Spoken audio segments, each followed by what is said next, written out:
All you gotta do is just speak. One word is enough, and I'm no longer so rough.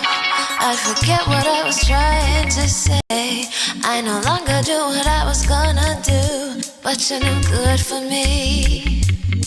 That's why me know I said me if it could flee. Me have to take away me say. Me have to take away me say. Me have to hide like a thief in the night. Me have to get out of sight. Me have to take away me self. Have to take away myself. I have to utilize I wings. Show the eye clean where I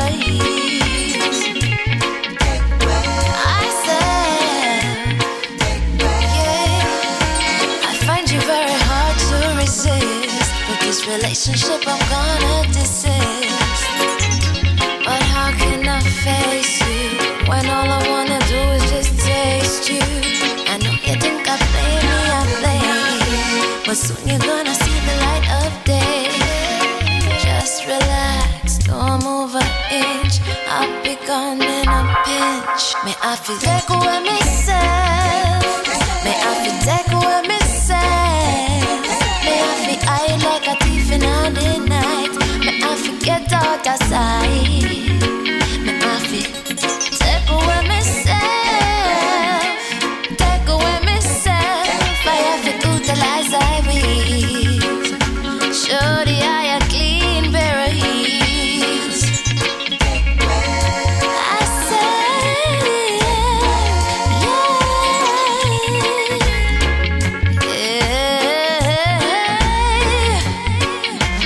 been there, done that, don't need it again, yeah. I'm not a masochist who won't play your game, to how you move you off me way to the core. Sayonara, the hot girl gone through the door. Take away ourselves.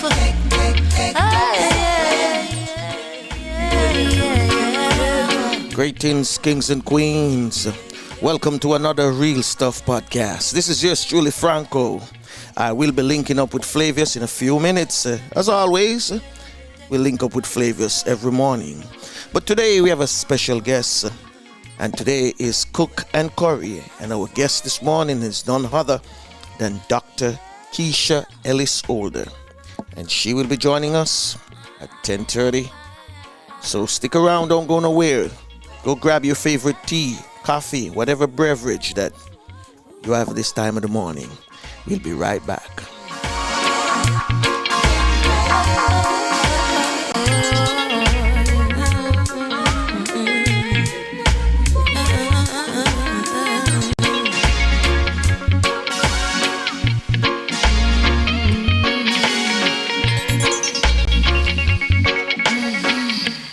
This is your very own sports, music, and lifestyle podcast with Flavius and Franco.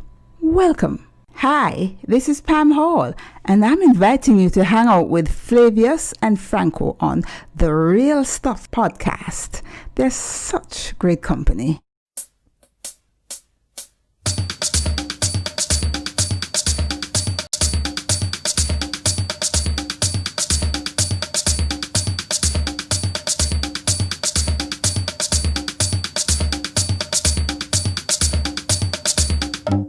Walking on sand and holding your hand, feel like a tourist in my own homeland, in my own homeland, enjoying the bright, the warm sunlight. Oh my God, what a beautiful sight in my own homeland. This place is so nice, wanna do everything twice. Yes, I feel as if I'm in a paradise. No matter the season, you've got every reason. This place is another little heaven. East or west, I couldn't care less. Ooh, this place, it is definitely blessed. My own home. north or south, feel free to wander about. You can jump, dance, or sing and shout in my own homeland. Give yourself a treat, a few days or a week, and you will see just what I mean. Just take my advice, so everyone is nice. You feel like royalty, my friend.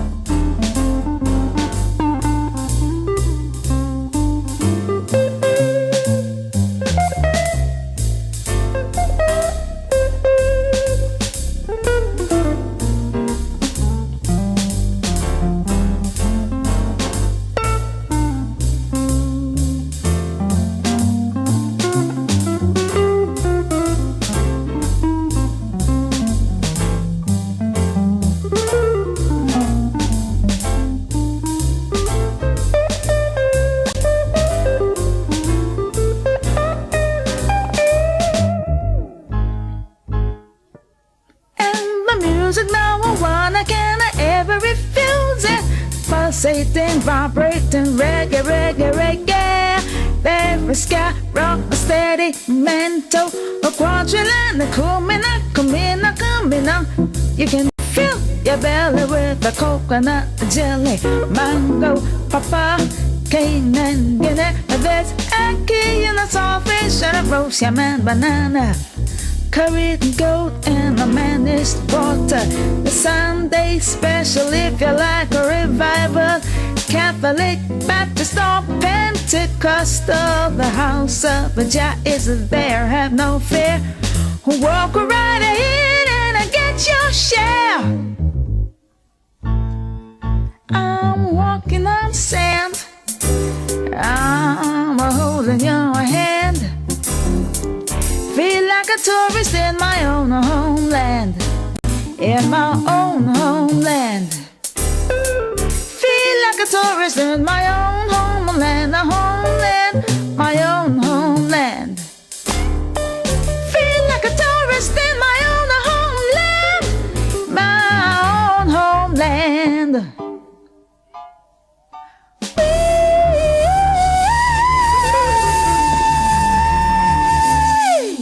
Yes. Morning, Flavius. How you doing this morning? Morning, Franco, and morning, listeners. I'm doing very well. I'm doing very well. Good to know. It's not very bright, but it's bright enough. True. Yeah, and amazing thing yesterday. Mm-hmm. Last night when I went to turn on the fan, turn off the fan. Okay.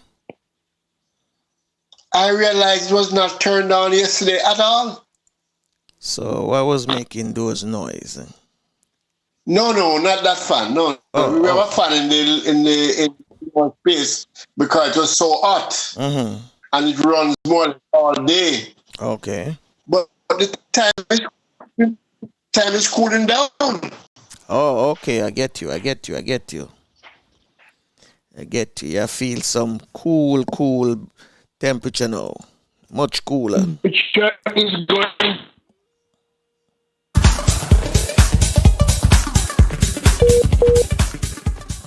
I guess the last Flavius right there. Gonna link up back with Flavius in a few minutes. Oh, you're there. I thought I lost you, man. All day yesterday, it was so we had to put on the fan because it was so uncomfortable. But the temperature, it normally starts earlier in September, but it has pushed on now. In fact, today is October. Okay. We are in October now. So the temperature is definitely on its way down, which is to my liking. And that's good. Very comfortable. Yeah. And it's good for your pocket too. Yes, yes, yes. When it get cooler, it easier, much better, less spending. You don't have to spend light bill Yeah, for those who have to use Bill. AC 24/7. Yeah, light bill goes down. Yeah, yeah, wonderful. Well, well, I'm happy about that. So what's in your cup this So, morning? well, nothing yet, but shortly, I think we're gonna go with some cocoa You go this with some morning. cocoa this morning. Yes, yes, yes, yes. Okay, Famous okay. chocolate. Mm-hmm. Very famous Jamaican chocolate. Well, And go go ahead. ahead. No, you go ahead. No, no, no, no. That was it. That was it. Oh, okay. We're going between the herbal teas, the gingers, and the fever grass Mm-hmm. to the Blue Mountain coffee and the hot chocolate. Okay. Yeah, which we grow ourselves. Ours is in not bearing now. It has been pruned heavily about 6 months ago, so it's just growing back now. I hear my Took little off friends all them the in the dead branches background. and all that. I hear my We little friends take them it. in the background, Flavor. So I'm waiting on the trees to spruce up. You hear me? I hear my little friends them in the background. You're not hearing me. But anyway, Yeah, man. I'm hearing my little I'm friends them in the background. The dogs them next door. okay. Okay, so we're going to. Yeah. We're going to continue this morning celebrating our ladies. So we will ask Arthur to push us off on that this morning. Dame Calliope Perlet, Louise E. Morning, Arthur. GCSL, GCMG, born the 8th of June 1946, was the Governor-General of St. Lucia from 1997 to 2017. She was the first woman to hold this office, into which she was sworn on the 19th of September 1997, and resigned from on the 31st of December 2017. Biography. Born in the village of Labori, Louise attended the Labori Infant School and primary schools. In 1960 she proceeded to the St. Joseph's Convent on the JV Scholarship. In 1966, a year after the completion of her secondary education, she was awarded the Canadian International Development Agency, CIDA, scholarship to pursue a bachelor's degree in English and French at the University of the West Indies at Cave Hill, Barbados. In 1972, she was awarded the Canadian Commonwealth Scholarship and Fellowship and to pursue an MA degree in linguistics, in the field of didactics at the Université Laval in Quebec City, Canada. In 1991, she proceeded to the University of Bristol in the United Kingdom, where she read for a PhD degree in education. Louise has contributed significantly to the development of education in St. Lucia, having spent most of her professional life in the teaching profession. During the periods 1969 to 72 and 1975 to 76 she taught at the St. Joseph's Convent. From 1976 to 1986, she served as a tutor of French and was subsequently appointed as principal of the St. Lucia A-Level College. When the A-Level College and Morne Technical School merged into the Sir Arthur Lewis Community College, she first served as dean and was subsequently appointed as the vice principal and principal of the college. In 1999 Louise was awarded the honorary degree of Doctor of Laws, LL.D, by the University of Bristol. On the 16th of July 1999 she was appointed Dame Grand Cross of the Order of St. Michael and St. George. In 2011, she received an honorary Doctor of Laws, LLB, from the University of West Indies. Honours. National Honours. Order of St. Lucia Ribbon, St. Lucia, Grand Cross of the Order of St. Lucia, GCSL. Commonwealth Honours. UK Order St Michael St George Ribbon. United Kingdom. Dame Grand Cross of the Order of St Michael and St George, GCMG.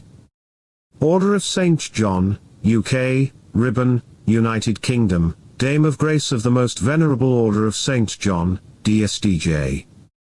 Papal Honours. Order of St Gregory the Great. Vatican City, Dame of the Equestrian Order of St Gregory the Great, DSG. Dame Jennifer Meredith Smith, DB, JP, Dummel, MP, born 1947, was the Premier of Bermuda from 1998 until 2003, the first Premier who was not a member of the United Bermuda Party. Affectionately referred to as Dame Jennifer, she has marked her place in Bermuda's history as the first woman to lead a political party to an election victory, the first Progressive Labour Party Shadow Minister of Education, the first and so far the only leader of the Progressive Labour Party to lead the party to win 2 consecutive general elections, the first female Speaker of the House of Assembly and the second woman to serve as Premier.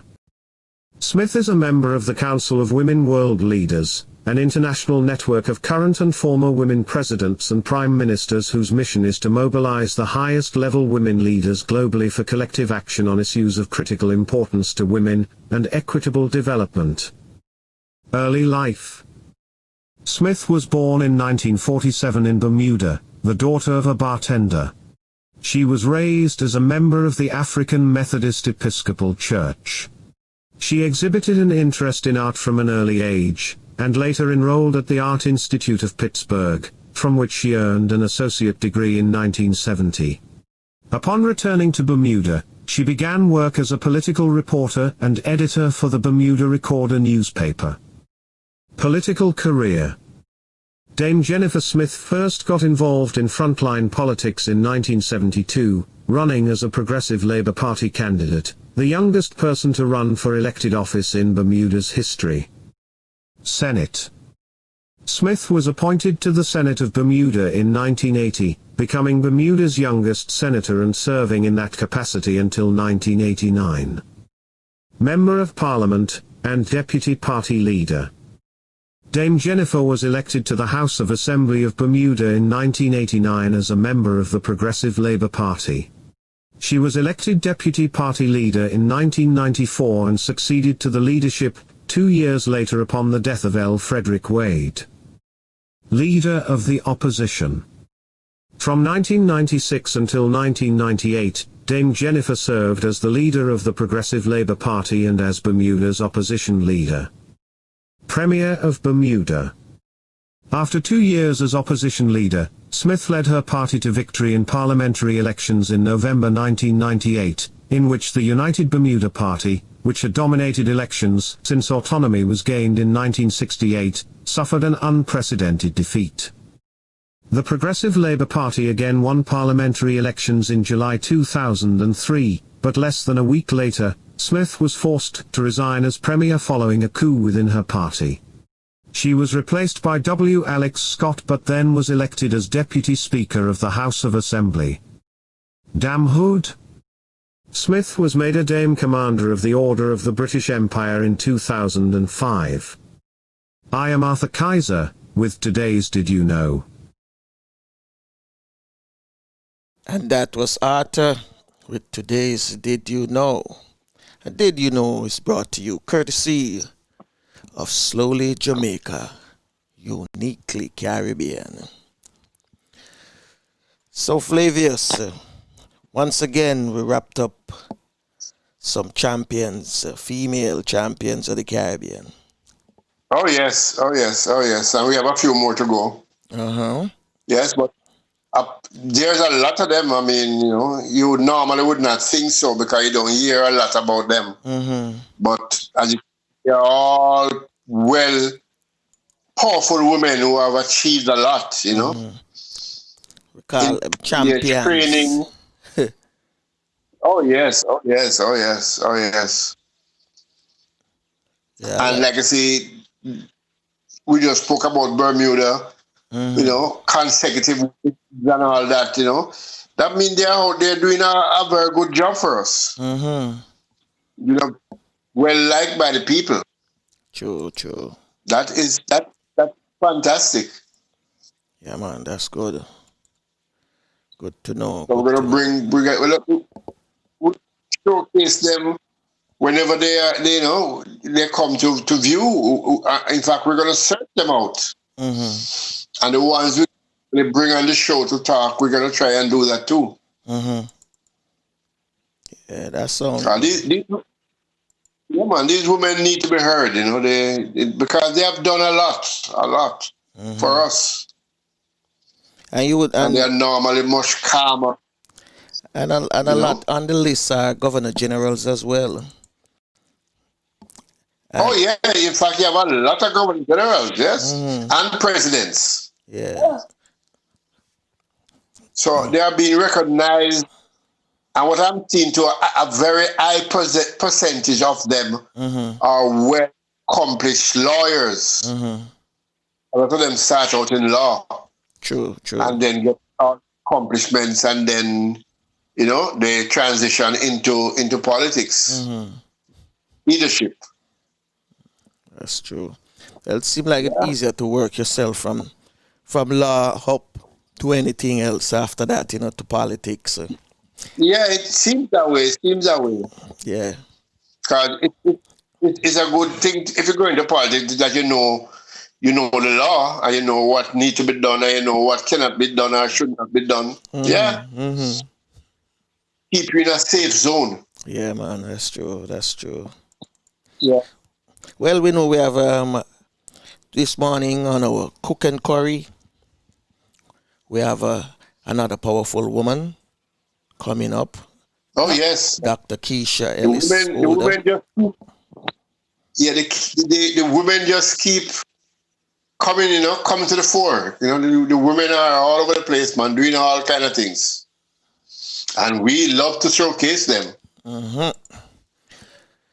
Yeah. So, before we bring in Dr. Keisha this morning, we're going to hit some music and then come back, chit-chat a little bit, and then bring in Dr. Keisha. Okay.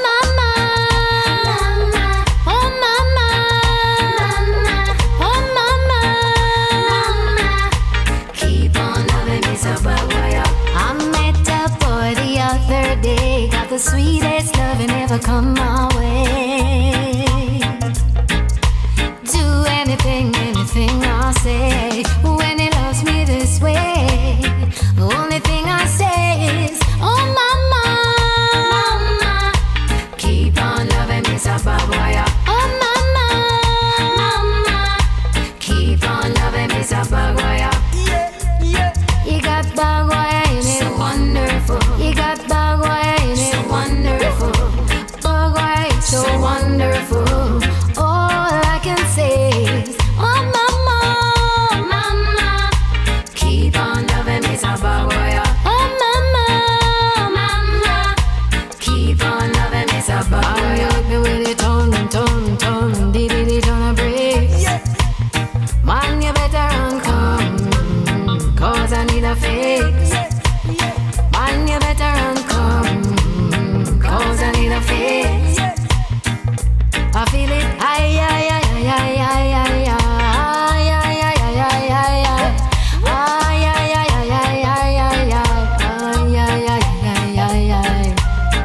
ooh, Miss Abaguaya. Oh mama, Miss Abaguaya. Oh mama, Miss Abaguaya. Oh mama, Miss Abaguaya.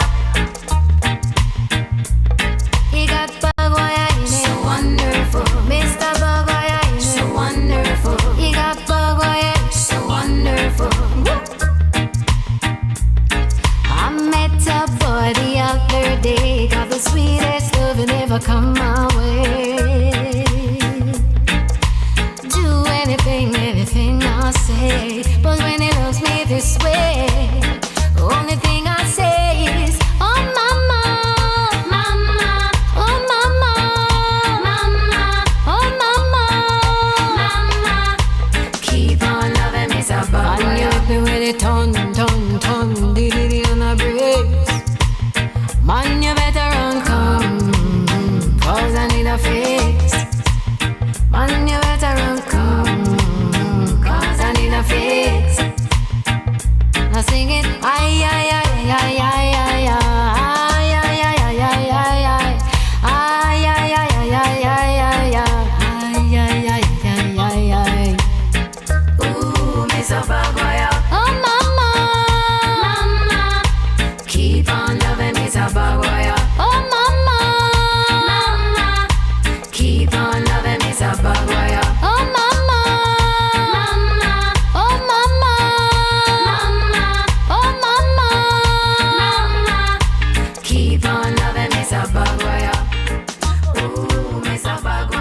Oh yeah. Mr. Bagwire. Sharon Forrester. Bagwire. Big tune, big tune. Want to pass on some info because we have next week. But before we get to next week, tomorrow, joining us tomorrow on our Storytelling Friday would be none other than singer, gospel singer, Angel in Zion. Also, she's also a kingdom ambassador with the UN. So tomorrow she'll be here telling us her story, plus she'll be giving us information on a project that is dear to her heart, a mission to helping people in Jamaica, school children actually in Jamaica. So tomorrow, Angel in Zion will be joining us. And then next week, we have another powerful woman who will be with us next Wednesday. And it is none other than Miss Cynthia Ellis Topsy. I said it right? Yeah. Yeah, man. So she'll be joining us next week, Wednesday. So if you get your flyer tomorrow, you'll see the flyer. The flyer will be out tomorrow. So you can mark that on your calendar, preparing. And she's going to enlighten us about the Garifuna people. You have to tell them who's the Garifuna people are. That's a long story. Yes. So she'll come and explain all that. The Garifuna people are some indigenous people who started out in St. Vincent. It's a merger between the Caribs of the Caribbean and the Africans who were brought over as slaves, who ran away was taken care and looked after by the Caribs. And they eventually created a new people, a new nation, the Garifuna. And in the local parlance, they call them the Black Caribs. So it's a full integration between the Caribs and the Africans. And now they are a people of this world, the Garifunas. The British could not control them, so they I don't know what the right term is, but they send them away to Honduras and Belize. Most of them now are in Belize. A massive nation of them are in Belize. So, Madam Cynthia is going to come and talk to us all about that and a lot of other things that is happening now with the Garifunas. All right. We're going to be linking up in a few minutes with Dr. Keisha Ellis-Holder, the big chef this morning. Yes, and she deals with Belizean vegan dishes. So a lot of vegans. As somebody in the chat room said, I hope and she can help us, tell us how to lose some weight as well. Of course, I am all for that. I am all for that. Because when I look at the food looks really, really appealing, Don't get caught up in the food world yet. And I am pretty sure they will also taste good. And vegan supposed to be synonymous to healthy. Keeping yourself healthy when you eat that way. But the expert is on hand to enlighten us this morning. And a big surprise, after our cooking, we're going to sit back and listen some poetry.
Arthur is going to tell us about Dr. Keisha this morning. So, Arthur, you want to take it away? Take it away, Arthur. Dr. Keisha Ellis-Holder is a PhD chemist who hails from the Central American country of Belize. Born in Jamaica to Belizean parents, she migrated with her family to Belize at the age of 4 years old, where she would spend most of her growing up years. Throughout her life, she found herself privileged to live in several Caribbean countries including Guyana and Barbados, and it is in these and other experiences that she found her love for Caribbean cuisine and culture. Today Dr. Holder lives a lifestyle that is heavily guided by healthy food choices, and lives according to a vegan, plant-based diet. As a vegan Belizean, she is always excited to share and educate others on how to make similar healthy food choices. Here is Dr. Keisha Ellis-Holder, our guest chef for today's Cook and Curry.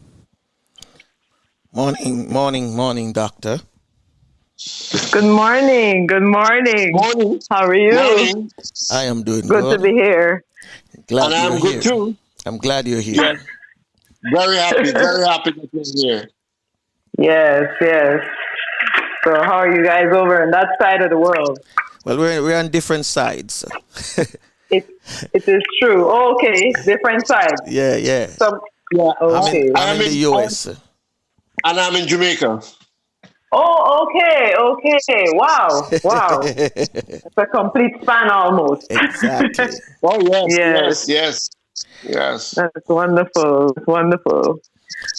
Well, I'm happy to be here. Thank you for inviting me on the show. You're welcome. I'm pretty sure inviting you back. Yes. Happy to do it. Yes. Well, I'll just take my cue from you guys.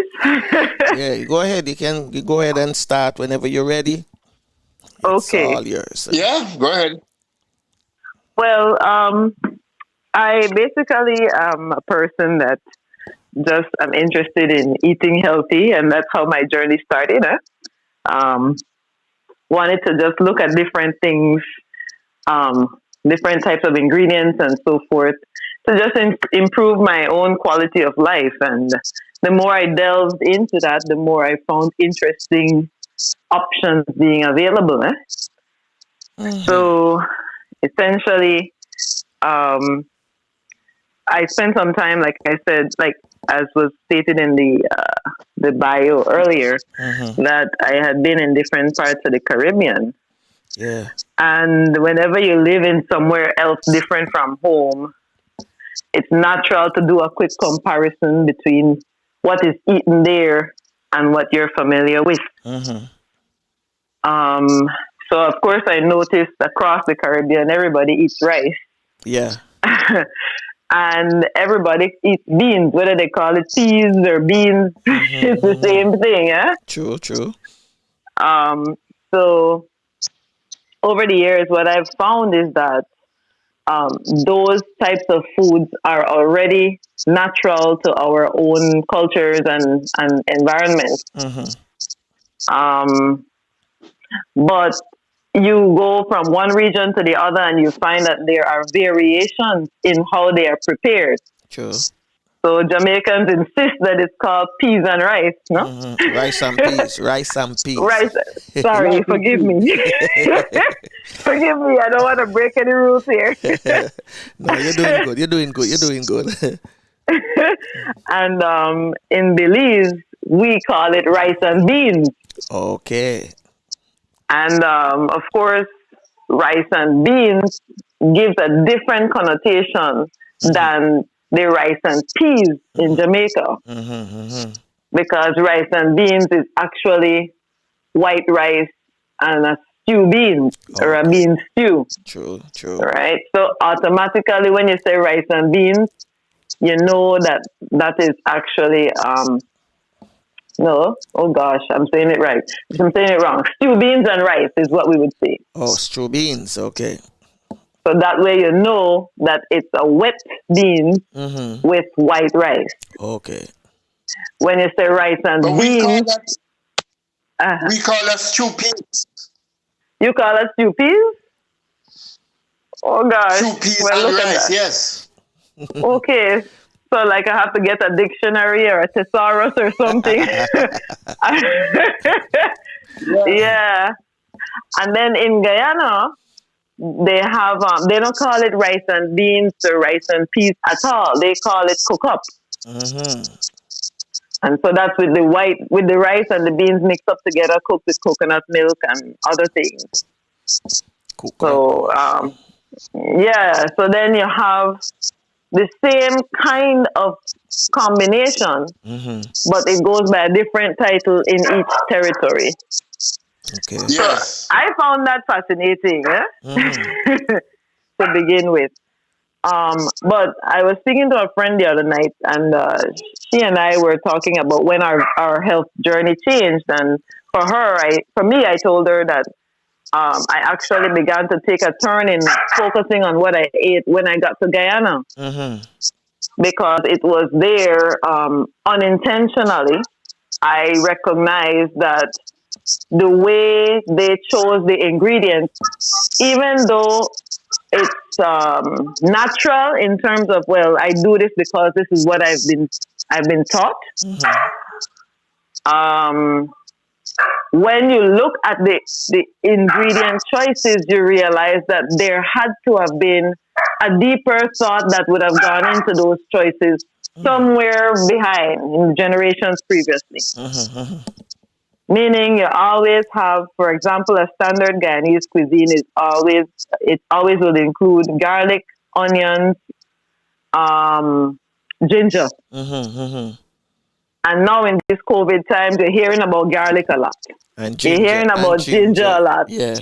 And you're hearing about turmeric. Yeah, all of those are coming up. Right. So for me, going from Belize to Guyana, that was an eye-opener because partially because of the age that I left Belize, I wasn't paying much attention to cooking. When I got to Guyana, I'm looking at these different things and I'm learning and I'm like, oh my goodness. I said, oh no, put ginger in everything. Oh no, put garlic in everything, right? Yeah. But then they never get sick either. You know? Because garlic is known for its antimicrobial activity and stuff like that. So anyway, that's where it began for me. Okay. And then I wasn't necessarily a fruit-loving person. Imagine being in the Caribbean and you're not big on fruits. That's not, I probably should be thrown out, but. Flavors sound like somebody we once know. Yes. Yeah, so I wasn't really too much into that. And as I got older, of course, I recognized that you can't not have your fruit. Yeah, man, that's true. I was trying to look at ways to get them in without as painlessly as possible. Painlessly. Wow, you really never like fruits, huh? I did not like fruits. Interestingly, I like the vegetables. No mangoes? You never like mangoes? Man, oh gosh, I had all kinds of styles with it. It had to be at a particular not temperature, but season, and oh Jesus, never mind. So I figured out ways, to get them in, the fruits, the banana, the mango and stuff, by just making smoothies. Oh, okay. So you blend it up, you put it in a smoother, a magic bullet or a blender or something, and that was my way of getting myself on a routine and a program that was healthy and sustainable. Okay. You see, because a lot of people avoid eating healthy because they say it's expensive, they say it's time consuming. It's easier to grab a mango and eat it than to blend one. Which makes sense. I understand that. Yeah. Yeah, sometimes it can be expensive too, depending on, the type of food item you want to consume. This is true. This is true. Yes, exactly. Well, my observation is that before I actually committed to going vegan, I wasn't vegan all the time. I was just eating healthy, and then I began to recognize that I felt better when I ate certain types of food. Yeah. And one of the not anomalies, but one of the wrong assumptions that people make is that, oh, vegan is a highfalutin word, so that must mean that it's expensive, right? Yeah. But the issue is this. In the Caribbean, we have a variety of fruits and vegetables. It's wide. Mm-hmm. And everything is not in season at the same time. That's true. But the thing that is in season tends to be cheap. So whether it's okra season or mango season or whatever it is, in Belize right now, we're coming out of the mango season. You got mango for stone dog with. So at this point, it's cheap, right? Yeah. So then that means that if you're making a smoothie, you can make some smoothie that is mango based, or your snack would be mostly mangoes. Mm-hmm.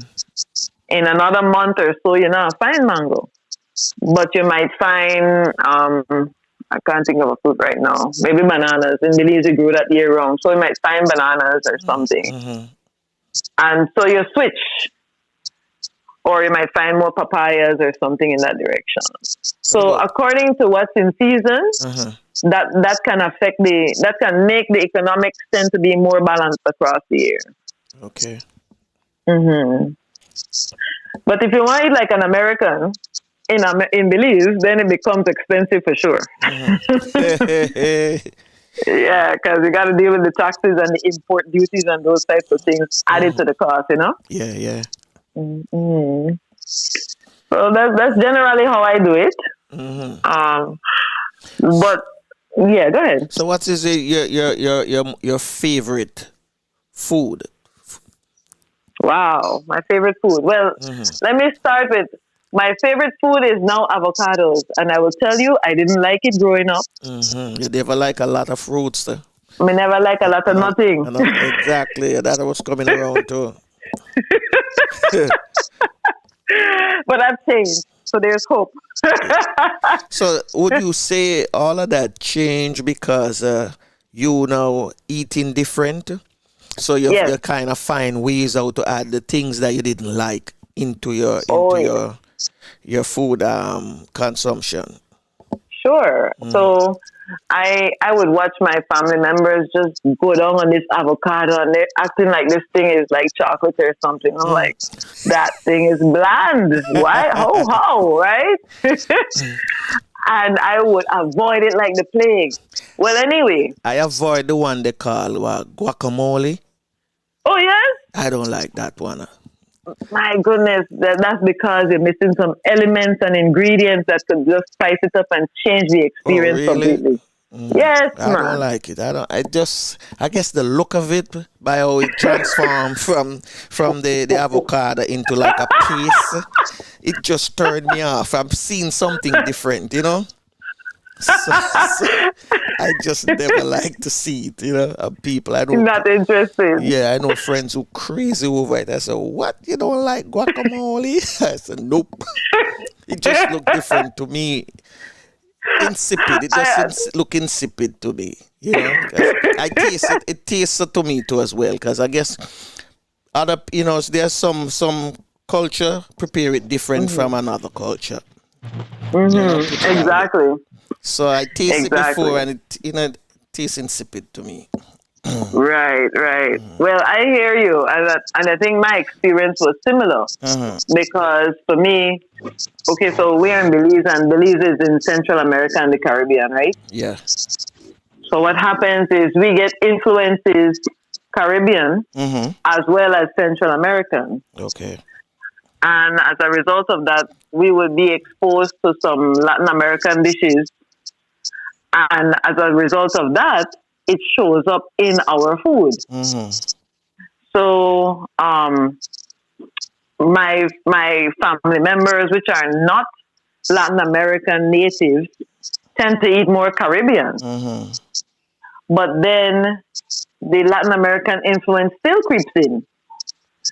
And it is when you have that combination of flavors, then you see an experience that is different from what would be natural. But of course, because that's not ethnically natural to my particular family, that would be kind of like a thing you would eat occasionally.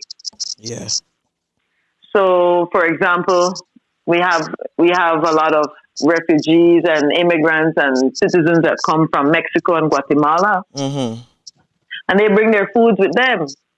Okay. And their food tends to be more corn-based than beans. Mm. And so they would tend to bring that, and they would have a lot of tacos, for example. Mm-hmm. But then if you taste that and you have the taste of the way your mother makes stew beans in your mouth, Mm-hmm. then your taco would be different. Okay. But you get a taco idea from them. You follow? Yeah, yeah. So suddenly you've created a new meal. Mm-hmm. And so in my case, what has happened is, like I said, I didn't particularly like avocado growing up. It's very bland and one note. But recently, because I have children, I have to find ways to get them interested in eating healthy things. And we made something called avocado ice cream. And Ah, so, that's a big one there. That sound like it up Flavius alley. Yeah, that sound like I need to know how to do that. yeah, man. That's an ice So cream maker. Right now, I am making ice cream with bananas and papayas. Mm-hmm. Really? Yes. Well, Yes. well, I will tell you, you will enjoy this ice cream. Let me tell you, this is easy. It's easy. So, of course, the riper the avocado, the better, right? Yeah. Yeah. So, of course, you take the soft avocado that is ripened and you put it in the freezer, so that it's, of course, you've taken it out of the skin and everything. Put it in the freezer so that it can harden. Of course, it will get icy and all of that. And once it has hardened or become frozen, you can then take it out, put it in a blender or a food processor, Yeah. and that's where your ice cream base will come from. Now, of course, avocado, as we know, by itself is bland. But by the time you add honey, by the time you add vanilla, by the time you add some nutmeg, that experience is a completely different. What you have is a completely different product or result, and banana as well. So can I add that to my banana and papa? Yes, you can. Definitely. That's the same process. That's the same process I use by freezing them and then blending them. Really? And it's So you're already halfway there. Yeah. Oh yeah. Yeah, And man. I do that every time I can. So I don't buy ice cream. A long time I haven't bought ice cream. You see? Exactly. And so then, actually, that was how I got my children to eat avocado. And I put dried fruits and nuts in it also. Exactly. So then you could spice it up and suit it to taste. And the thing about avocado is it's good protein, good fat, because for ice cream, what you need for a good ice cream is fat. Okay? Yes. So it doesn't matter. We associate ice cream with milk. But the truth of the matter is any fat that is good and creamy and smooth in its consistency would work. So that is really... That was my missing piece, Franco. Yeah, that was your missing piece. You seem to be missing a lot of stuff when time all these chef comes on. You do it the opposite.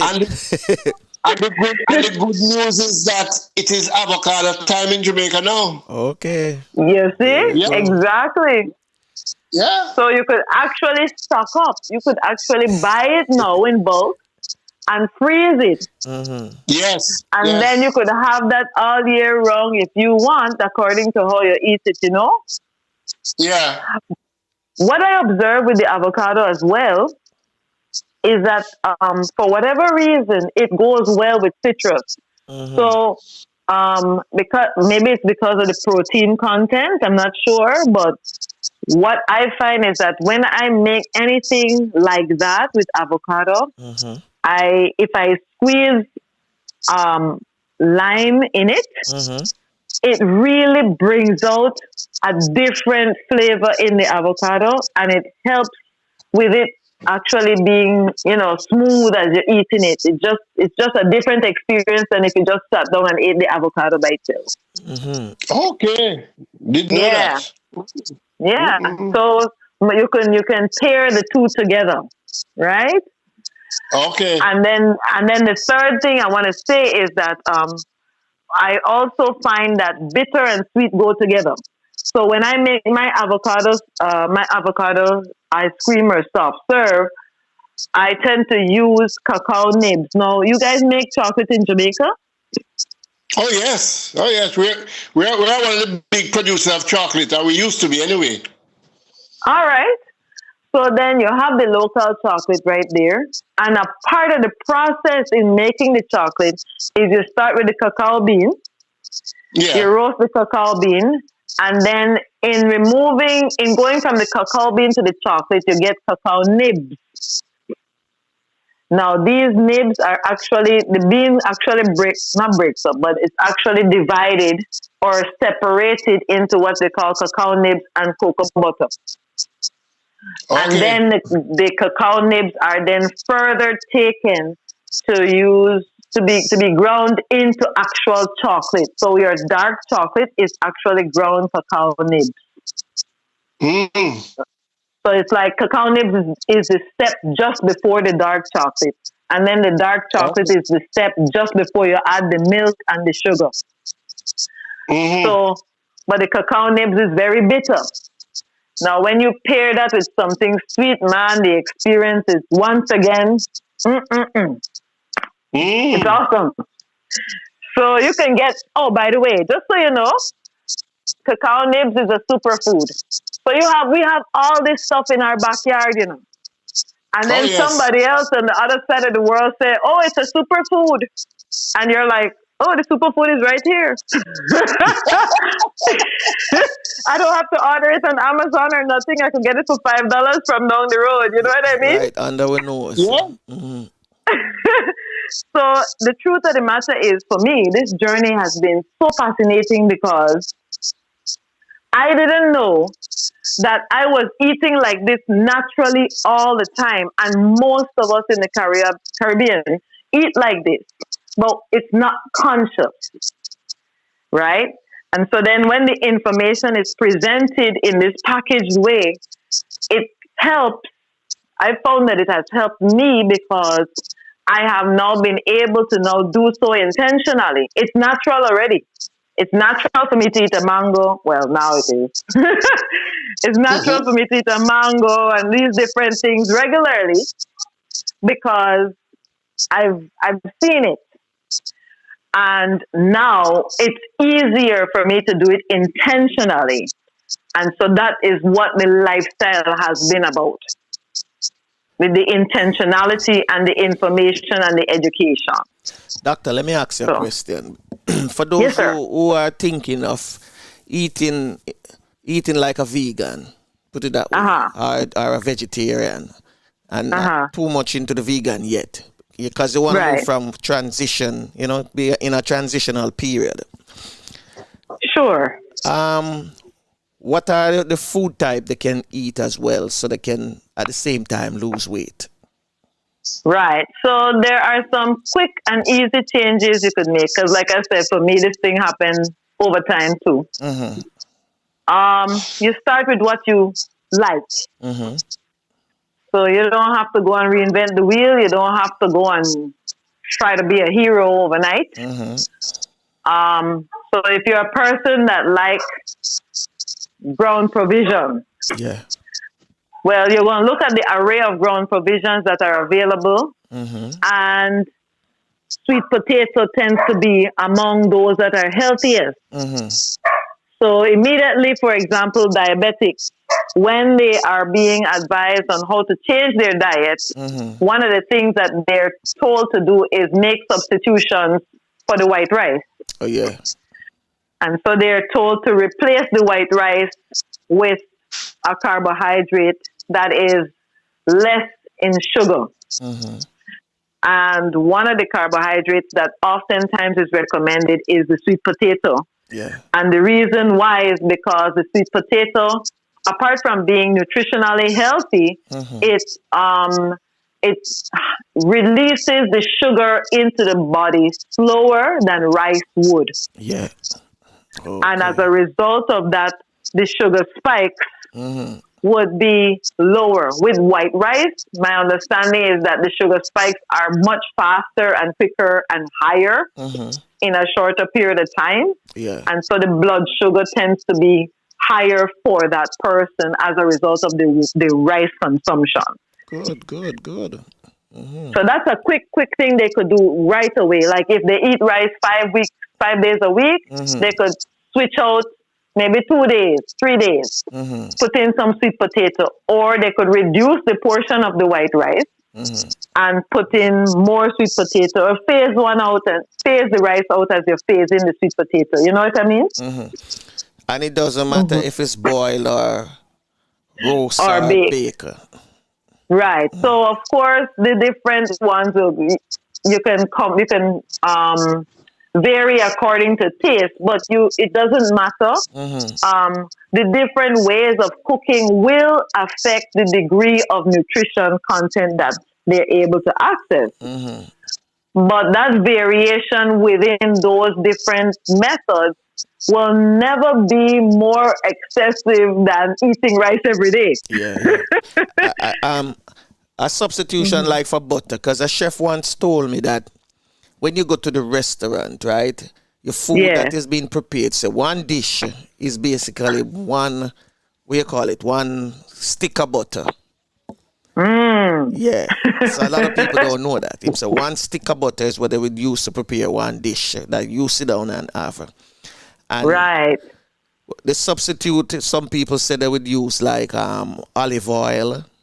While some people don't like to cook with olive oil, and I tend to find it much better than, the other oils, even a little better than coconut oil. Okay. So in that case, what oil base would you recommend, or what type of oil? Well, typically I use coconut oil. The natural coconut that make the oil?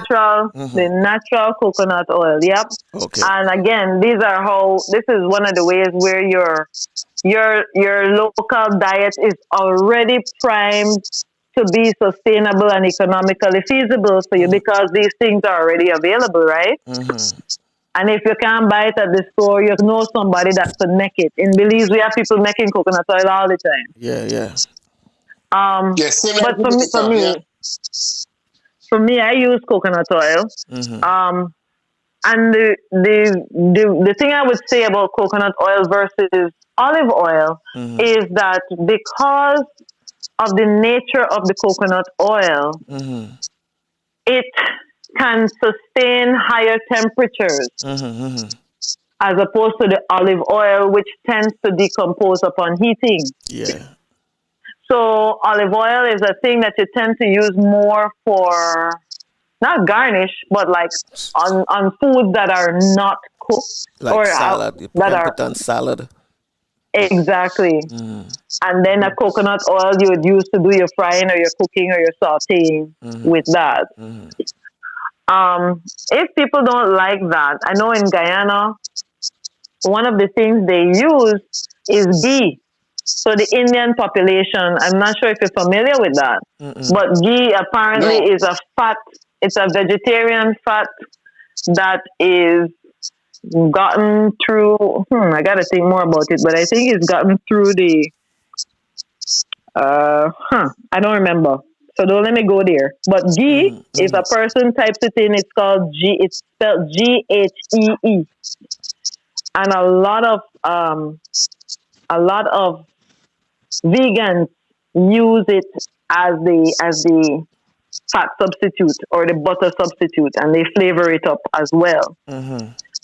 Other people here in Belize, people actually come up with what they call vegan butter. Different combinations and different types of recipes. And if there are persons that don't want to be vegan, but they want a healthy butter, they can get it from persons that rear cattle and do dairy work, from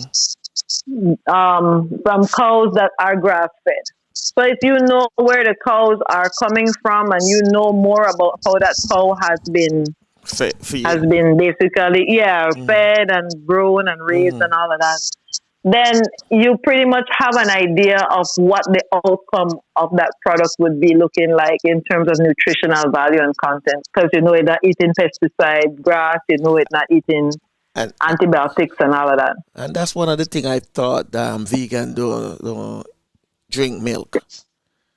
We don't. So we don't. No farmer milk, not even almond milk? Not milk, plant-based milks, yes. But not dairy. Not dairy, okay. So vegan is not dairy, no fish, no eggs, none of that.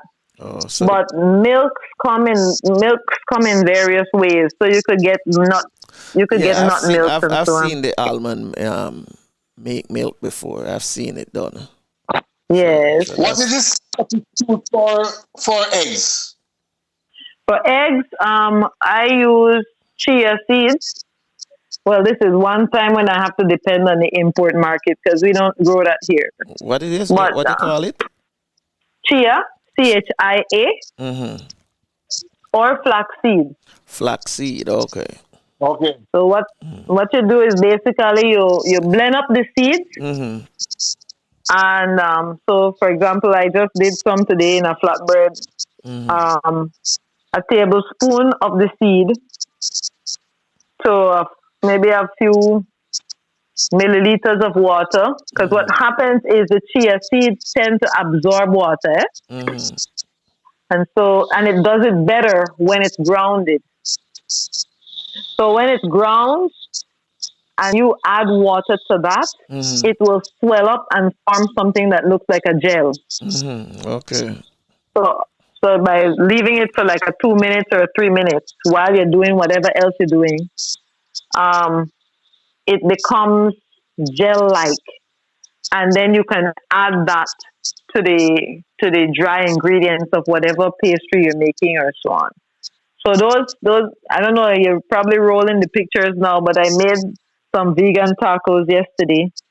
Yeah, and the flatbread. The pictures are rolling. Yeah, so the flatbread actually was made with a chia egg. Okay. Those little things are those dumplings? Those little... I am not seeing with what you're seeing, so I don't know. Yeah. Well, for I know you vegans eat dumplings, but from a different type of food like cassava and things like that. Okay. Yeah, because I have a vegan friend. I have a vegan friend, and he make dumplings with cassava. You know? Okay. Yeah. Well, you see, it's interesting because the good thing about it is that the rule of thumb is generally look and see what's in the palette, or no, not palette. I'm thinking an artist now. Look and see what is in your local pantry. Okay. You know, look at your garden. If callaloo is in season, then that will be a part of your vegan meal for that particular time, right? Onion, garlic, you'll combine that. Get some tomato, get some carrots if it's in season. If not carrots, pumpkin. You can make a stew, a vegetable stew already. Yeah. I was noticing with one of the episodes you had, there was the fried dumpling. Yeah. The guy was talking about that, Chef and Sinclair, he was saying Chef Sinclair with the fried yes. dumpling. Yeah. And I'm like, right away, you drop that with some vegetable stir fry. You already vegan? Vegetable stir fry. Yeah, already vegan. You know what I mean? Like it's already vegan, and it's just a matter of deciding how to vary it up according to your taste. I would say I'm a vegetarian, semi-vegetarian in a sense, because I'm transforming from one stage to the other. Yes. Maybe heading to the vegan direction, but I can't leave the fish. Can't leave the fish. I love my And fish. you know what? Yeah. Trust me, I love fish too. I understand. I know where you're coming from. I So, can't leave the fish. and of course, you can. No self-respecting Caribbean person could not leave the fish. Yeah. But I understand that, and I think that it's not. The other thing I think is just to not put pressure on yourself to be something. You know, for me, I made the choice because of No, I how just want I to eat felt. right because I know in the long run it's going to help. So that I want to eat Yes. right, you know. And I think it's good also for others. Exactly. I mean, because the truth is that Not everybody can eat the way we want to eat. You understand me? But from time to time, some people, you know, get the opportunity and they will, you know, take advantage of it. Yeah, and the truth is that people make assumptions. This is there are some. Let's go through a few mythbusters right now. One of the myths is that vegan eating or vegetarian eating is expensive. That's not true. It's easy to grow callaloo in your backyard. If you have a piece of land right there in your backyard, whatever, you don't need a lot of space to do that. Yeah. And oftentimes, if you can't grow it, it's not expensive to get. It's cheaper than spinach, lettuce, and a lot of the things that oftentimes require more care and attention to grow and supply. What about the one they call the bok choy? Bok choy? Yeah. Sure. Yeah, so that's one too. That's easy to grow as well. Yeah. But I mean, for me, my observation not is in terms of growing, but in terms of finding it in the store, in the food store. my observation is that it is not necessarily as easy to find as you would find callaloo. Yeah. I used to make a joke with my Guyanese friends and be like, because in Guyana, when you get there, everything, like they're going to show you like 5 or 6 different callaloo. And I'm like, I was telling my friend the other day, I said, my goodness, what happened is every blade of grass you look on, we call a callaloo. You know what I mean? Because the truth is, green leaf on the ground. yes, and everybody they'll tell you this color look good for this. Like for example, I don't know where you call it in Jamaica, but there's the carbohydrate called edo. You familiar with that? All right. So in some parts, Edu, we have something in Edo. Badu. No, I'm not. I don't know What if is it? that would be the same thing. What But is in it some like? parts, it's a huge tuber. It's bigger than. It's like a big sweet potato, but the skin tends to be black and white, like black and white strips sometimes. I think in some parts of the Caribbean they call it dasheen. And that I was thinking, and I said, that's to be dasheen. Right. I wanted So to say me- dasheen. We have it and we love it a lot, yes. Right. Flavors, you have So a lot it- up there, man. Up in your farm there. A lot of dasheen. Yeah, I have Dasheen. right in my front yard. Yeah? Okay. Well, you see, there's the part. Now, that is not, it doesn't grow that big here in Belize. But in other parts of the Caribbean, it's huge, right? Yeah. And one of the things that is known for is its richness in iron. Okay.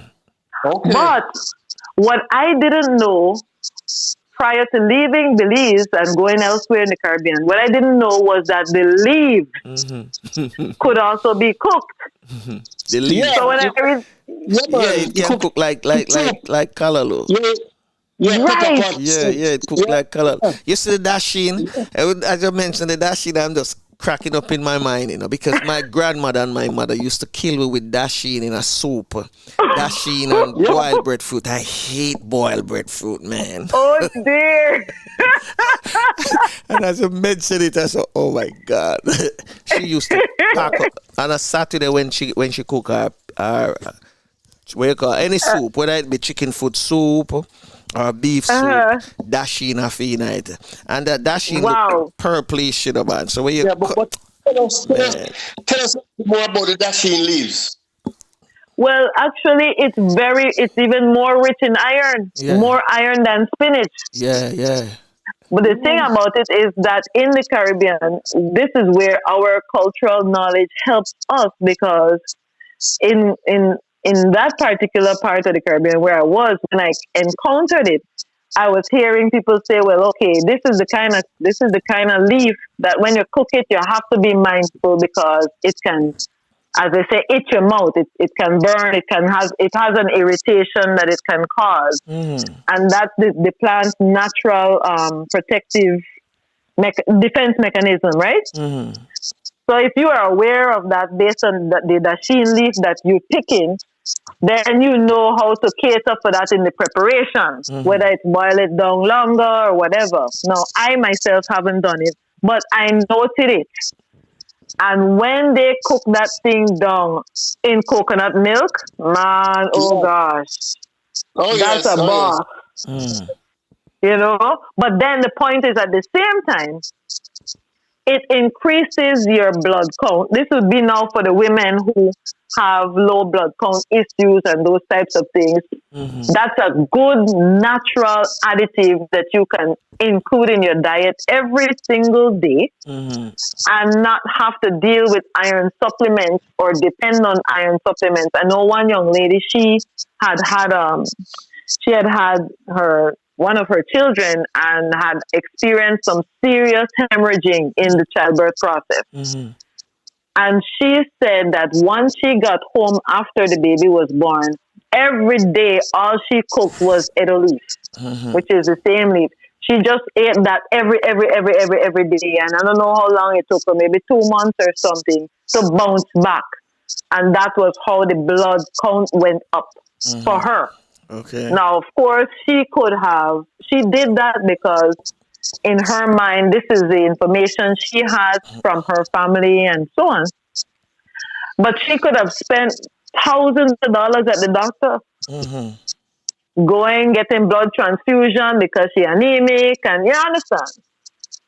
So this, you just go in at the backyard and pull out the leaf and get some coconut milk, and you're good to go, and you make that thing every day. Or get somebody to make it if you're not strong enough or whatever. But the point is, that was so economical, and that was medicine for her. So. Wow. So we get a nutrition fact this morning. Yeah, man. I wonder why. I think maybe that's why they used to pack it up in the soup to give us iron. That's right. With the chicken foot again, you know. That's right. And then your granny wouldn't have to buy no vitamins for you. Right. That's it. Yeah. Yeah. The lifestyle of the past. The lifestyle of the past. We were more like vegans, even though we eat. Didn't even know. Yeah, we were eating like vegans. Yeah, man. And I find that, again, like here in Belize, like I said, the dasheen or the edo is not something that grows. And it's possible that it's not that it can't grow, but culturally, it's not a thing that we're more comfortable or familiar with. But cassava, we're big on cassava here in Belize. Cassava. And that's another low gluten. It's no gluten and it's no low blood sugar. Why am I saying low blood sugar? It's low in its glycemic index. Okay. So the sugar content in the cassava is low, and it's actually identified or being highlighted as one of the future superfoods, if not already. All right. Yeah. So, all right. Before we go, leave us with a dish that you know is edible, and a lot of people will enjoy eating it. All right. Well, let's see. I would love to say avocado ice cream. That's the big hit in my house right now. Okay. So we already gave the recipe for that. But of course, you can't live on dessert. So what you would do is you would have, let's say in Jamaica, I know you do festivals or the fried dumpling, right? Yes. So a quick variation would be, so if you use butter, try to substitute that with coconut oil. Okay. I don't know, people might be very keen on the flavoring and it may change the flavor a bit, but you can suit it to taste. If you're flexible in that way, then no problem. Okay. If you don't want to go that route, you could make a flatbread with the dough. Now, the flatbread is basically any bread dough or any dumpling type dough, but it doesn't have baking powder or baking soda or any raising agent. That's the main thing. And it becomes something that you can use kind of like a little container. It becomes like a food container, right? That you could put your filling in. So let's say you do a stir fry with some vegetables, with the callaloo, whatever we talked about this morning. Stir fry with some onion, tomato, callaloo, greens, whatever greens are available. I would leave that to the people because the people know what is around them. Yeah. You spice that up, season that up nice, fry it in some proper oil. So don't go and get no vegetable oil from the store. Use your coconut oil because the coconut oil is the best kind of oil right now, as far as I know. And then put that filling in your flatbread. That is already a taco. Okay. You can garnish that with some avocado if you like. If you're going to use the avocado, you can feel free to sprinkle some lime juice on it, some salt and pepper. And according to your taste, you could flavor it up accordingly. True. That's already a nice little, not even a snack, it's a meal. Okay. Because you make 2 of those and you're good to go. The thing about avocado is it creeps up on you. When you eat it, it looks very unassuming and very innocent. But when you eat enough of it, you're full. And you're full for a long time. You're full. But you're not full in that kind of way that makes you feel weighed down. You know what I mean? Yeah. Yeah. Not too sluggish. That's right. Yeah. And then you couple that with a glass of ginger beer. The ginger beer helps with your digestion. Remember, there's no alcohol in ginger beer. It's just ginger that has been soaked in the water solvent and seasoned accordingly. Yeah. Put in some sugar. You could substitute honey for the sugar. Right away, you have a meal. Yeah. And the ginger helps with your digestion and the inflammation in the body and all these things that people recognize about right now with COVID. Yeah, that's true. That's true. And you're not gone to this. You haven't gone to the doctor yet to get not one supplement. I'm not saying don't go if you need to. I am just saying that let that stuff support what you're doing rather than be dependent on those things. Because either way, your money is going to have to be spent. But you can spend it in such a way that it actually is building you up rather than managing a situation. True. All right, Dr. Keisha. Let me just say something quickly about the cassava. I don't know if you know, but our beer company in Jamaica, our famous Red Stripe beer, for the past number of years, they have replaced some of the imported ingredients with cassava. Really? Yes. Really? So cassava is a major part of Red Stripe beer now. Oh, that's excellent. I think that is awesome. That is awesome. Cassava has so many products. Listen, we haven't even begun to have that conversation yet. There are so many products that can... Yes. Yeah, man. This is awesome. This is an awesome conversation. Yes. So we thank you this morning, Keisha, for taking time out and for giving us your vegan recipes. So we look Sure. forward to having you back again Definitely. It has, in another capacity. Yes. Okay? sure. It has definitely been my pleasure. Thank you so much for the invite. You're welcome. Yep. Okay. Anytime. All right. We're going to be bringing in our sneak preview this morning. We'll be linking up with Courtney in the Poetry Corner.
This morning we have a thing. We come up with name Sneak Peek. And in our sneak peek this morning, it's a poetry corner. Next week we'll be doing music. So every other week, poetry, then music. And this morning to kick us off is none other than Courtney Laidley. Morning, Courtney. Yes, morning Franco and morning Flavius. As I said, Morning to the listeners. you're the doc in the building this morning. So is everything. Well, everything okay so far. Just trying to keep myself safe and my family. True. Yeah, because we know, what coronavirus is doing, especially in Florida. So. Yeah. And it a wappy back around up in the Midwest and wherever them say it is, rampage. Yeah, all over the place. Yeah, especially in Wisconsin right now and all of that. Yeah, them states, them say it get bigger, Well, we know, say, we do our little thing for keep ourselves safe and at the same time for keep the people their mind, we call it, functioning. And today, one of the things we're going to do is poetry. And you're going to kick us off this morning in that area. Get rid of the stress. Okay, well, just a brief little definition of poetry. It says, poetry is just a form of literature that evokes a concentrated imaginative awareness of experience or a specific emotional response through language chosen and arranged for its meaning, sound, and rhythm. Yeah. I just have two little poems, that are, these situations are dear to my heart. The present COVID and, mental health issues and all of that. So I'll kick it off with something about COVID. All right. And this one is titled In This Time. Says, don't laugh at people wearing a scarf. Don't embark on a task without a mask.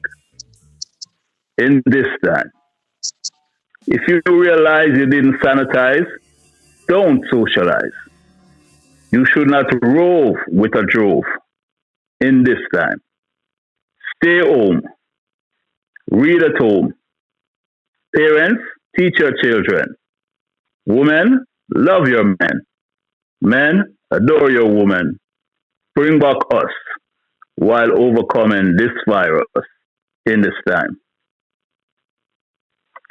Yeah, so, and the whole thing about it, because sometimes people see people out there with a scarf and they would laugh or think that, well, yes, it's not covering them properly or whatever, but it's still a covering,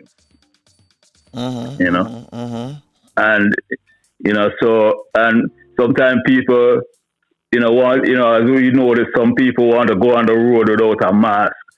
And it has been scientifically proven that a mask can help, lessen the effect of this virus. So, keep people from really, get contact this virus more or less. True. So, and you have people, would want to go out, they don't sanitize properly. And if you don't sanitize properly, it makes sense that you don't socialize. Exactly. Exactly. But the real thing, it's the best thing is to stay home as much as you can. Because you have some people who definitely don't believe in the mask, or they can't wear it. We understand. But for your safety, I think it's best once you're heading out, entering into a stores, because that's the mandatory rule now. You have to have on a mask before you can go into certain stores. Gyms are now back open. So too is bars in some counties in the states. Yeah. And we see a lot of people out and about without mask. And it made me wonder this morning when I look at the news, and it's saying that between now and say Thanksgiving, we're going to have a lot of death because a lot of people have been infected from when was the last holiday? Labor Day? From Labor Day, yeah. And it's the effect going on now. So just imagine those now who are exposed. Their effect going to start hit them maybe by the middle of October going into November.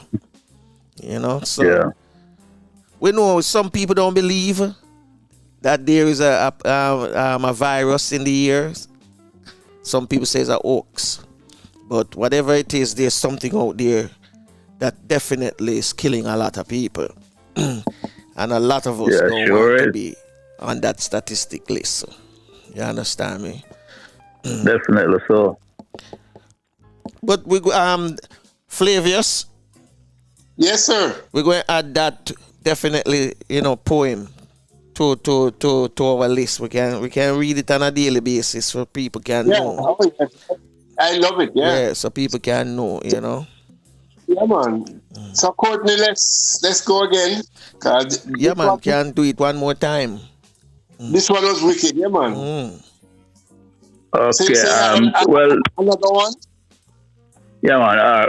This one is about the melancholic mind. It says the melancholic mind sailed on the tides, the waves of yesterday, maneuvering various inlets, viewing many sunsets, hoping a sunrise would change the ebbs and flows in the streams of life, making navigation through dire straits less complicated, eradicating the probability of submersion in the depths of an unfathomable ocean that cannot be anchored in the imagination.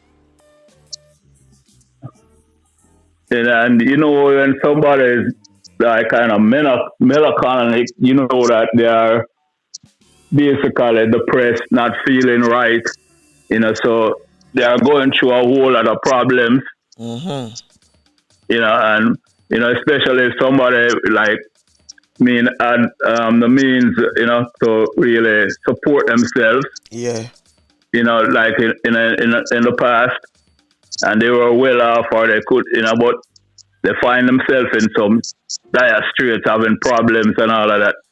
So, they're always looking back, at the times of yesterday. They're, when it's, the view of many sunsets is like, well, getting into some dark times now, but hoping that the sun will rise and things will change. Because when sunrise, you get light and things change. Yeah, man, it's true, man. It's like me. I anticipate for daylight every day. A lot of people do, but I definitely. It's like I don't know if I put it. I go and put it how I can best, say it. Yeah. I sleep mainly in the daytime. Stay up late at night, like I kind of want to see the sun when it's coming up, Like to see the rising of the sun. I might not see it coming over from the east, but I know I see sun. I know it's daylight, So I say yes, I'm alive. So I anticipate seeing a new day every day. I know a lot also do the same thing. So having that feeling and seeing the new day, it's like yes, I'm alive. And maybe my poetic what you call it mind might start wander and a couple words come and I start text it. Now my phone and I send it out to some friends. Because that's like the other day when I said to Flavius, today is a joyful day. Yeah. You see it? And him say, oh yes, you know the thing, because I'm joyful this morning because this is what happened to me. And I say, you see it? That's how I felt because I saw, the sun coming up from the east that time, but I never even get no sleep yet. So I just, text that and say, it's a joy to see a new day. Yeah, because like sunrise and the sunlight, give a certain kind of expectation of great things, or something special will happen and all of that, Yeah. And it's usually during the daylight or the time of light, really. It made me wonder, when you sit down and you're writing your poems, it's really things that on your mind or things will come to you or things that you see happening around you and you just start put it together. How you do that? Yeah.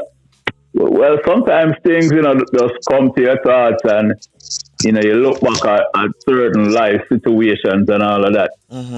Sometimes some of the stuff becomes personal to you and all that, because maybe you pass through some of the experiences. Yeah. Some of these things you have seen in other people around your lives and all of that. So, it just hit you and you say, well, you start put a few words and sometimes the inspiration just come about. Yeah.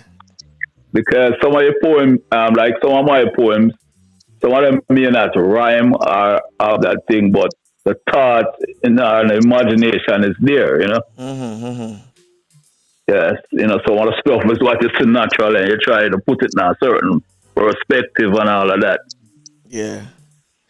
And, especially like stuff that is really close to your heart, and things you see around, And, maybe for half time, just have one that is really special to my heart because someone, was telling me a story, that she was going through. With our problems, like with dementia and anxiety. And I started put to her words because, the way she was expressing it really sort of inspired me, So really say, well, we need to put this out there that people, because sometimes we ourselves don't understand this thing. Because before my mother-in-law passed away, she was, really having troubles with dementia. And so that helped, helped me put all of this thing together and into a certain perspective. So, I know our time is really close. So, I'll just give you this one quickly. Go ahead, man. It's entitled Dementia. Yeah, because I want to say something after. Go ahead. So, while you're sitting in piety, I am struggling with anxiety. It's not kosher living with dementia. But this pain agonizing my brain, forgetting my name, for everything looks the same. Traveling back in time, without spending a dime. Is this a taboo? Not knowing you're under the spell, just going through hell. Well. Yes. You see, as I said, travel back in time. The other day, maybe about Sunday night, I was thinking, boys, I miss 17 to 19. you understand that? I know why you're laughing. I know why you're laughing, because those were some of my best times, because I was active playing football. And when I say active, I mean active. Football was life to me them time there. And I used to tell my friends, say, if anything, them used to say, boy, Franco, you don't have no life, everything a football, you don't have no girlfriend and all them things. I say, boy, them are going to come and them are going to go, but football, and me have to leave it. You understand? That was my slogan them time there, me have to leave football. But the women, them are going to come and them are going to go. And just hit me the other night, says, 17, 19, because you get to meet a lot of brethren. You go all over the place. You know Jamaica. That was part of my thing to forget to know Jamaica. And I eventually ended up knowing 13 of the parishes during that time. And the last one, I think, was when I was pretty much in my 20s, late 20s. That's when I went to Westmoreland.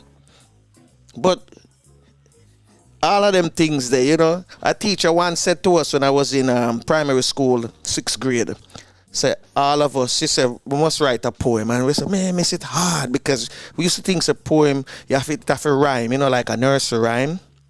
Yeah. And she said, all of you have a poetic mind, but you don't know that until when you start writing. Because to us, poetry have to rhyme with time and this, Yeah. It don't have to rhyme. It don't have to rhyme. Yeah. Mm-hmm.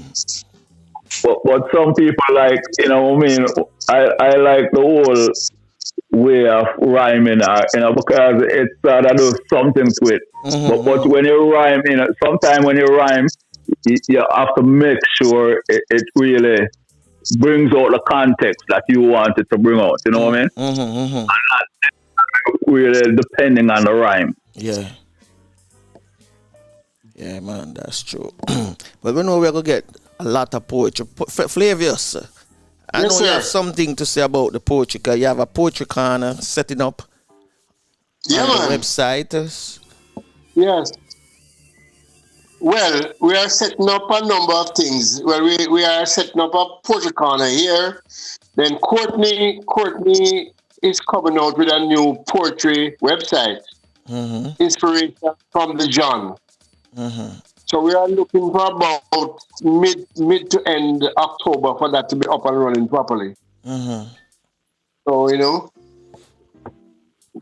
looking seriously into poetry, and the most important thing is our poetry. Mm-hmm. Your poetry too. When I was going to school, it was all the poets from England and all of that stuff. Mm-hmm. We want our poetry, our Caribbean poetry. Yeah. By ordinary Caribbean people. A lot of people write poetry, Yeah. But they don't know what to do with them, so they just keep them. And some of them turn beautiful songs. Oh yes. I applaud all songwriters. Oh yes. They are poetry writers as well. They are poets. Yes. That turn into music.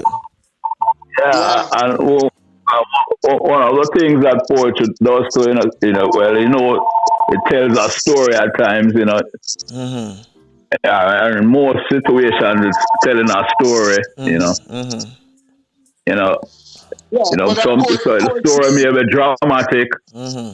or may just a certain kind of narrative, Well, as a narrative is like really telling a story. So, basically, you have to listen to the poem or listen to, and there are type of poetry that, the way the wording, me have to send it to a dictionary. I have, for you to really realize the context of which the poet is writing and all of that. Because, like, if you follow, like, or go through English poetry, their expressions, they're telling you about, a certain thing or a certain situation. But because the wording is not into a rhyme or into, something that we would readily understand. Yeah. So you'd have to go to your dictionary, Because, even the one... Go ahead, please. No, because, like, if you notice, what I did, talking about, like seal, seal in the tide, we're talking about this person having into a gloomy situation. But you think about tides being like somewhere upon the sea, and don't make references to all of that. The waves of yesterday. So I use a whole lot of terms about sailing and using that, but I'm not talking about the seas or the streams or what I mean. We're not saying we use like submersion in the depths of an unfathomable ocean. I know that the unfathomable ocean is something where you don't know the depths of it and all of that. So maybe, and you can't, an anchor cannot go inside it. True. So, so I'm just really talking about people who are in a deep problem, and most of the times when people in that gloomy, situation, they become alcoholics, turn, drug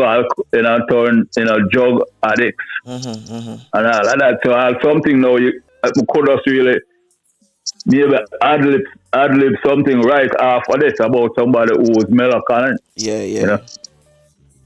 Hey, Flavius.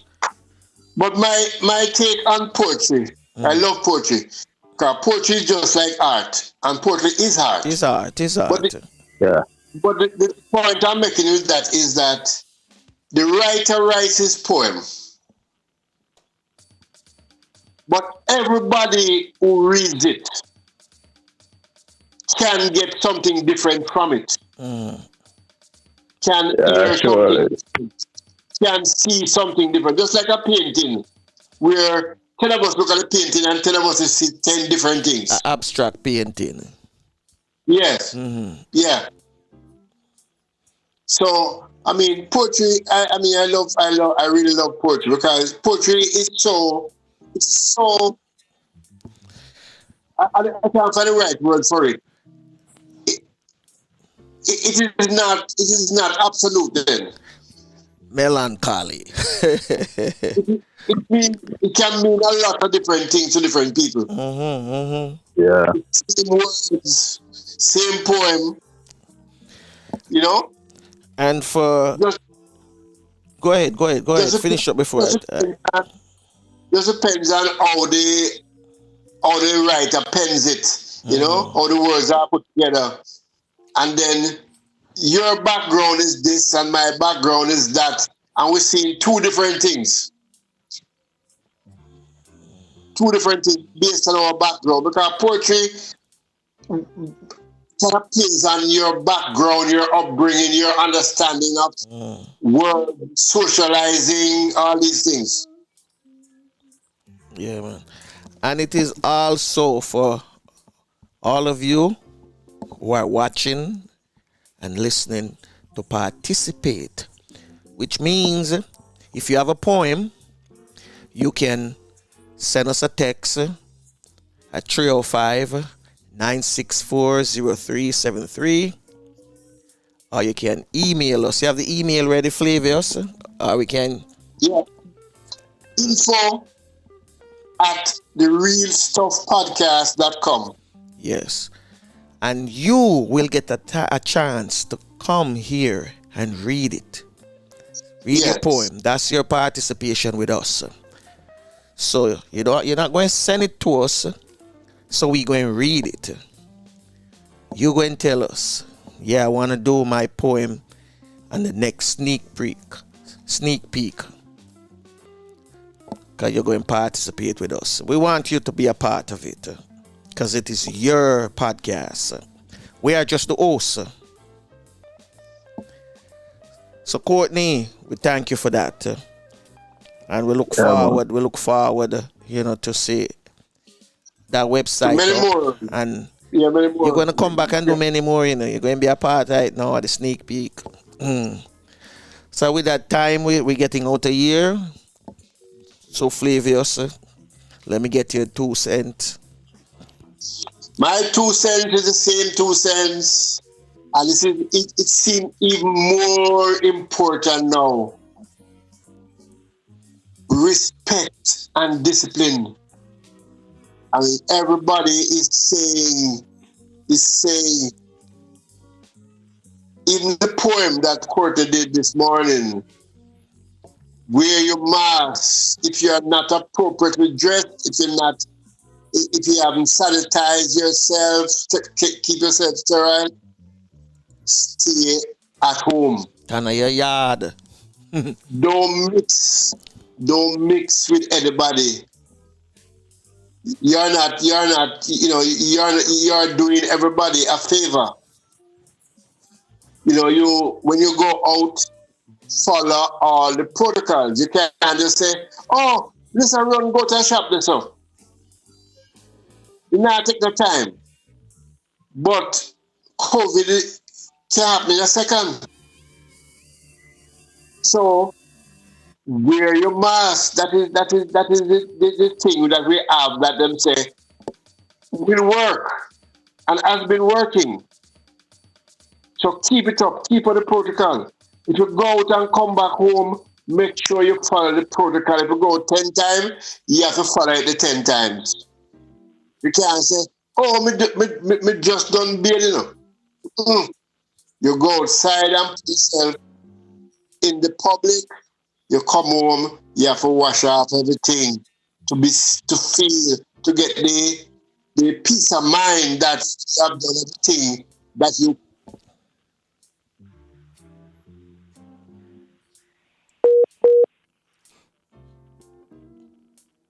can do.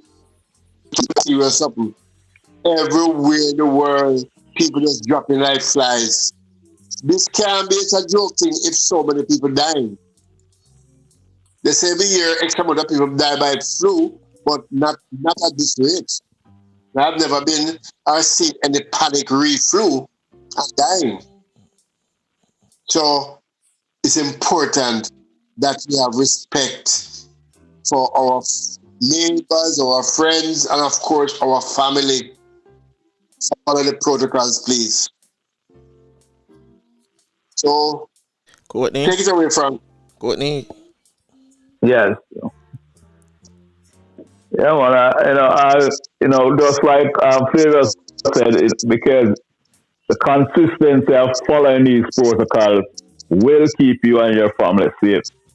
And, because so many things are happening out there with people, and we may not have the symptoms, but we can be, but we can just really it can just happen in a few seconds. But anyway, just like to thank you, for the opportunity to express these poems and, in this forum, and just hoping that we'll continue to, to rise and rise up. And our people will, get more understanding and knowledge, of what is happening, in today's world. Because, there's so many things happening in the world today, especially in politics in the world. Even in our, native Jamaica, in the U.S. and all over the world, we see what is happening, like even with, I'm also on the touch on racism. A whole lot of people don't realize, the seriousness of racism and, and what can really happen. True. To this type of activity, because in America, pretty soon, if we're not careful, there's gonna be a serious race war. that where many people will lose their lives. In Jamaica, they are, and in the Caribbean, maybe people are not experiencing it, but that way, but they are experiencing it through class struggles and class problems. So, and we need a change in the world, and the change is coming, but it's gonna be a costly change. So, telling our listeners to prepare and teach their children as much as they can, because the history and the stuff that's being taught in the schools are not necessarily our story. And I don't like really use the word history, because it's not my story, So we'll just entitle it to our word, mystery. And we need to tell the people our story, Well, the me mean a whole lot of me. So, our story is a different story. It never began with slavery. It never began with all of that. It was way before slavery. We are the people who taught the world everything. You name it, mathematics, art, everything. It all begins with us. And until we understand all of this, then the real change will come. And, that's my few minutes. All right. We want to thank... Just one more thing, Franco. I just want to say a special thanks to Dr. Keisha, because our interaction with us today has impacted me tremendously. Because I knew not very much about what she was talking about before today. And, she was talking about things that can change lives. I really, really appreciate it. Yeah, Franco. Yeah, we want to thank you who took time out to participate as well. Audrey, Sadiki, Judah, Lion, Vani Aguilar, and all of you who didn't participate in the chat room. Until next time, take care of yourself, your loved one. Always remember, prayer changes things. Regardless of what religion you belong to, you must pray. Continue to pray. So we're going to have Tafina to take us out. Well, unfortunately, this is it. Till next time. Bless.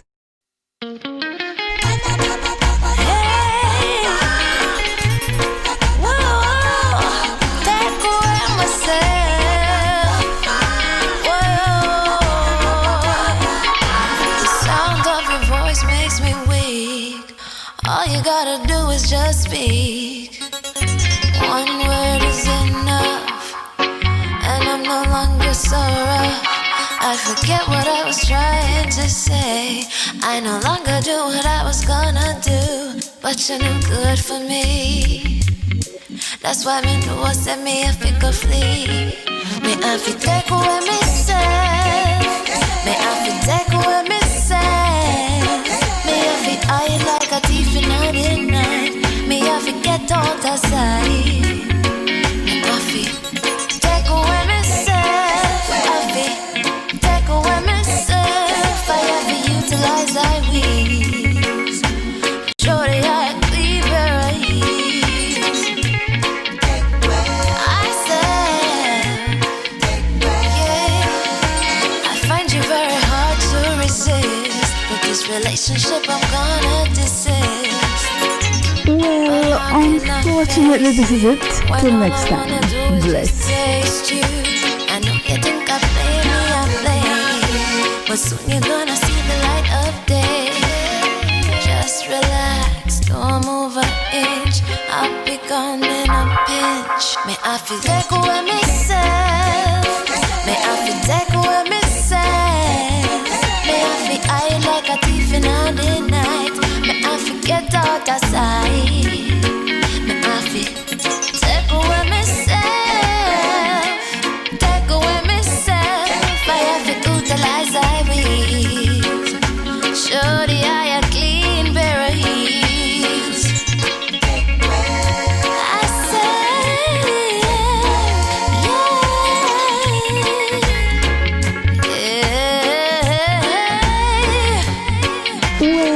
Unfortunately, this is it.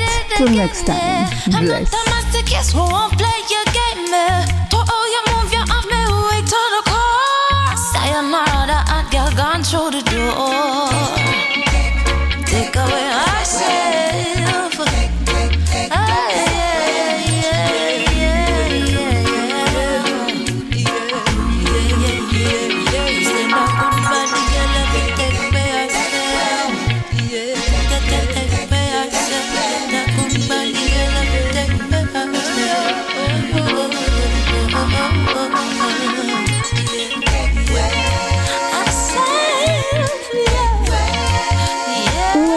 Unfortunately, this is it. Till next time. Bless.